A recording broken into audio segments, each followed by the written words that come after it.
In this example, we're supposed to convert 20 megavolts to kilovolts first.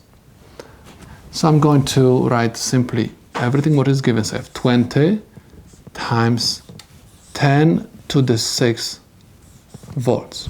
I want to convert this to kilovolts. 10 to the third. K represents 10 to the third volts. What I have to do? Simply copy down 20 and write times 10. Now, you're supposed to ask yourself question, what number added to 3 is going to give me 6? The answer is 3. 3 plus 3 gives me 6. So what you're supposed to write? You're supposed to write 20 times 10 to the third kilovolts. And this is the solution to this problem.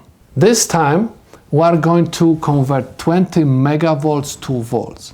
And I have 20 times 10 to the 6 volts. Because I have no prefix over here, that's why this is the solution to my problem.